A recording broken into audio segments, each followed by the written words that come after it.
नमस्कार, खबरों की खबर में आपका स्वागत है। मैं हूं संकेत उपाध्याय। मोदी सरकार में मुसलमानों के उत्पीड़न का आरोप ऐसा मुद्दा है जिस पर विदेश यात्रा पर जाने वाले हर केंद्रीय मंत्री से जवाब मांगा जाता है।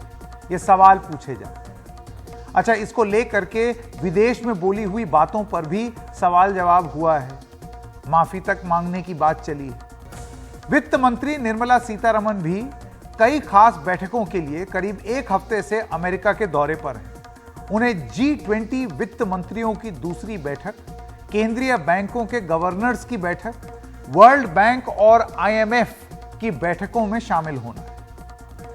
आज अमेरिकी वित्त मंत्री जैनेट येलन से भी उनकी मुलाकात है। इस बीच सोमवार को वॉशिंगटन डीसी में Peterson Institute of International Economics यानी कि PIIE में भारतीय अर्थव्यवस्था को लेकर उनसे एक चर्चा हुई। इस चर्चा में निर्मला सीतारमण से फिर वही सवाल किया गया जो कि पूछा जाता है, जिसके बारे में चर्चा होती है, और विदेश में ये बात बोल देने पर खासी नाराजगी प्रकट की जाती है कि देश की बात देश में क्यों नहीं रखी गई है, विदेश में क्यों बोली जाती है। भारत में मुसलमानों की स्थिति पर एक सवाल पूछा गया। निर्मला सीतारमण ने साफ कहा कि भारत में मुसलमानों की स्थिति पहले से लगातार बेहतर हो रही है।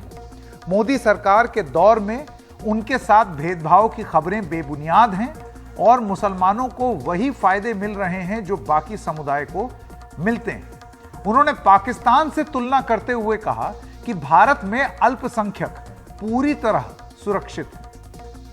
Pakistan, which was formed at the same time, India was divided into two Pakistan. Pakistan declared itself an Islamic country, but however is said, minorities will be protected. Every minority has been dwindling in its number, or if I may use the word which is harsher, decimated in Pakistan. Even some of the Muslim sects have also been decimated. Violence prevails against Muhajirs, Shia, and every other group you can name, which is not accepted by the mainstream, I don't know, Sunnis probably.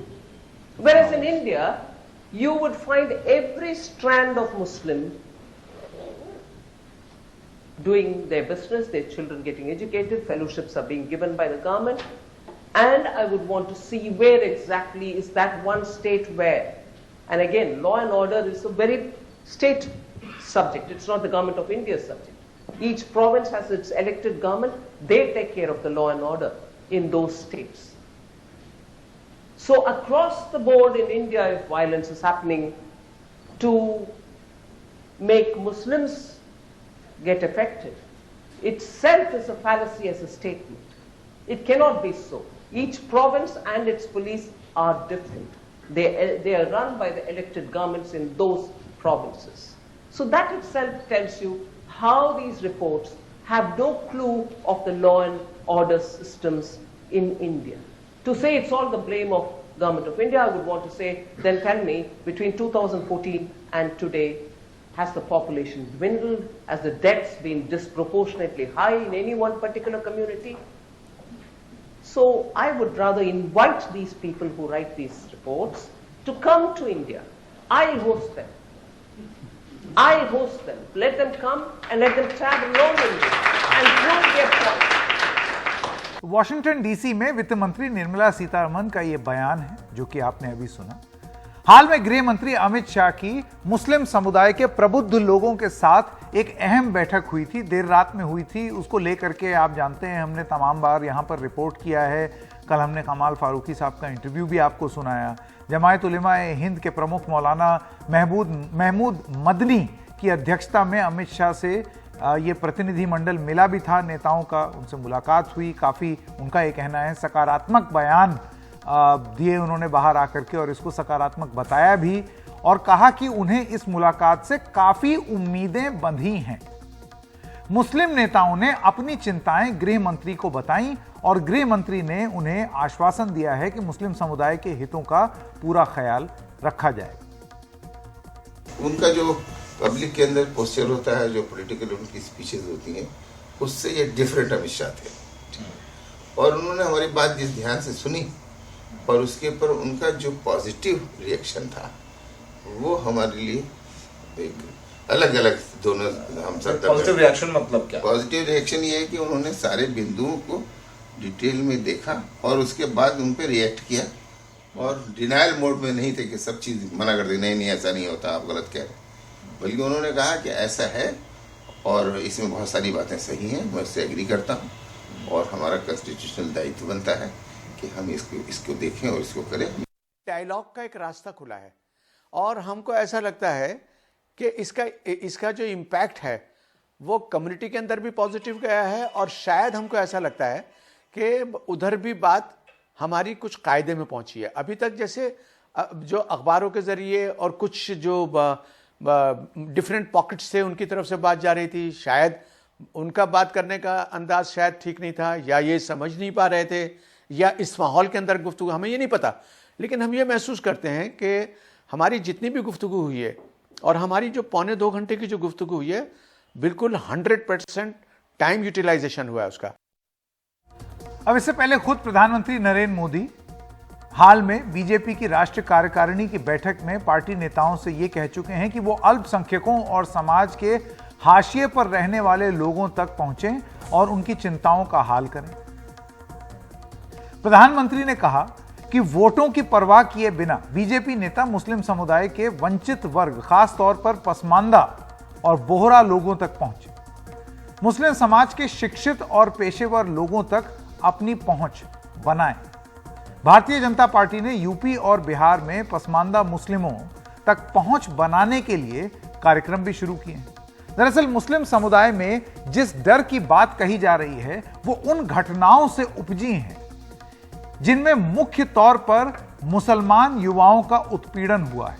जैसे पिछले कुछ साल में गौ तस्करी को लेकर लोगों ने कानून खुद अपने हाथ में लिया है, उसको लेकर के ये चिंताएं बढ़ी हैं और अभी जो गृह मंत्री से मुलाकात हुई प्रबुद्ध वर्ग मुसलमान समाज के नेताओं की, उसमें भी इस बात का जिक्र किया गया। जैसे कुछ प्रमुख घटनाएं आपको बता देते हैं। फरवरी 2023 में गोरक्षा के नाम पर हरियाणा में एक मुस्लिम युवक वारिस खान की हत्या कर दी गई। मार्च 2020 में जानवरों के शव ढोने वाले वाहन को चलाने वाले एक मुस्लिम ड्राइवर की मथुरा में कथित गौरक्षकों ने पिटाई कर दी। जुलाई 2018 में राजस्थान के अलवर में 28 साल के रकबर खान की गौ तस्करी के आरोप में पीट पीट कर हत्या कर दी गई। अप्रैल 2017 में डेयरी किसान पहलू खान को दिल्ली जयपुर हाईवे पर एक भीड़ ने पीट पीट कर मार डाला। पहलू खान अपनी गाड़ी में मवेशी लेकर जा रहा था। जनवरी 2016 में मध्य प्रदेश में बीफ के शक पे एक ट्रेन में सफर कर रहे एक मुस्लिम जोड़े पर हमला किया गया। मार्च 2016 में झारखंड के लातेहार में 2 मुस्लिम मवेशी व्यापारियों की एक भीड़ ने पिटाई कर दी। सितंबर 2015 में उत्तर प्रदेश के दादरी में आपको याद होगा 52 साल के मोहम्मद अखलाक की एक भीड़ ने गौ हत्या के आरोप में पीट पीट कर हत्या कर दी थी। इसके अलावा पिछले कुछ अरसे में ऐसी कई घटनाएं हुई हैं जिसमें अल्पसंख्यक मुस्लिमों की चिंताएं बढ़ी हैं। मुसलमानों के खिलाफ नफरती भाषणों का सिलसिला भी काफी चलता रहा है। इन घटनाओं की वजह से जो तस्वीर बनती है उससे पूरे मुस्लिम समाज की चिंता बढ़ी है, ना कि उनकी आबादी जो बढ़ी है उसको लेकर के।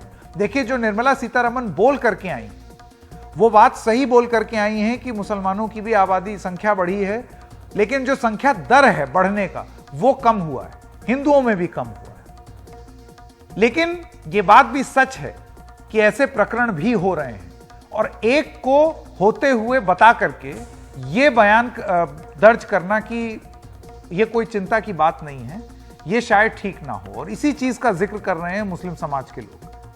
यह चिंता कितनी वाजिब है और निर्मला सीतारमण के बयान पर कानून के जाने माने जानकार फैजान मुस्तफा क्या कह रहे हैं, आइए सुनते हैं।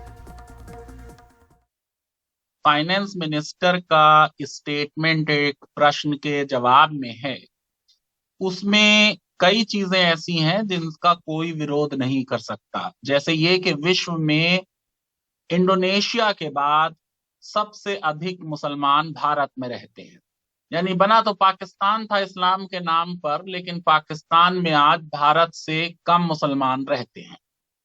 ये बात भी सही है कि पाकिस्तान में अल्पसंख्यकों के साथ बड़ा दुर्व्यवहार हो रहा है।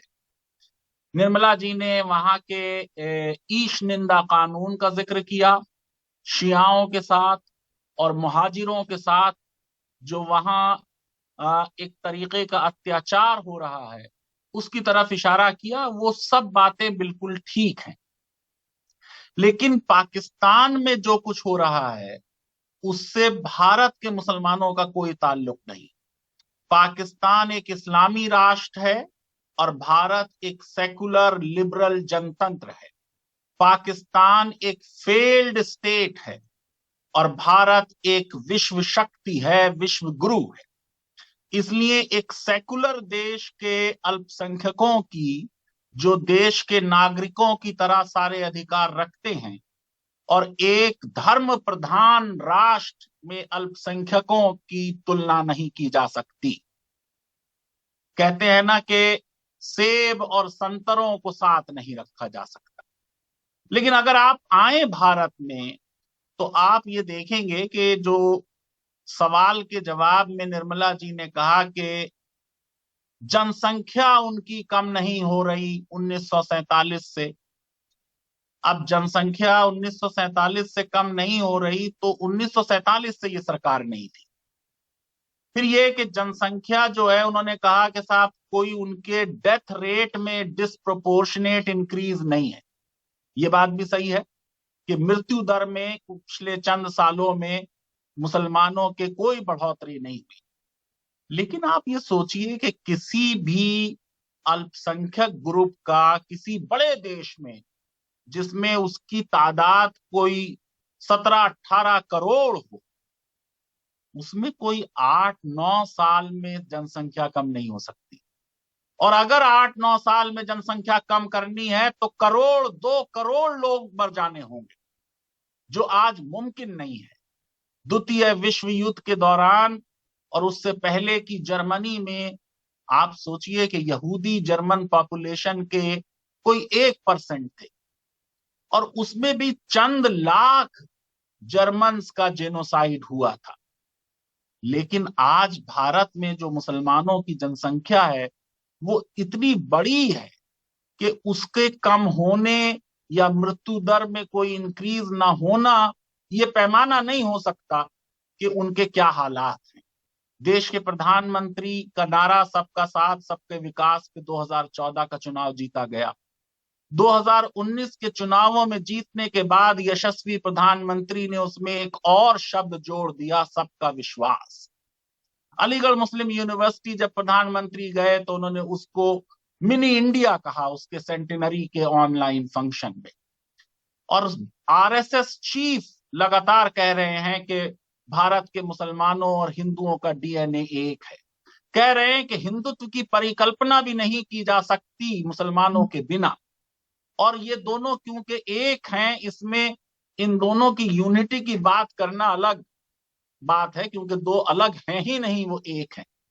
लेकिन अगर देश में कम्युनल वायलेंस हो रही है, सांप्रदायिक हिंसा के कुछ केसेस हो रहे हैं, यदि गौ रक्षा के नाम पर कुछ लोगों की मौतें हो रही हैं या कुछ को मारा पीटा जा रहा है, यदि इलेक्शन को पोलराइज करने का प्रयास हो रहा है, या चुनावों के दौरान कुछ ऐसे बयान दिए जा रहे हैं जिससे ऐसा लगता हो कि अल्पसंख्यक इस देश में वेलकम नहीं है, तो एक गलत परसेप्शन बनता है। बात इसी परसेप्शन की हो रही है। तो निर्मला सीतारमण जो विदेश में बोल करके आई वो फैक्चुअली गलत नहीं था, बात वो सही बोल रही है, लेकिन फैक्चुअली वो कोई और चीज साबित नहीं करता है सिर्फ वो बोल देने से, ऐसा फैजान मुस्तफा साहब का कहना है।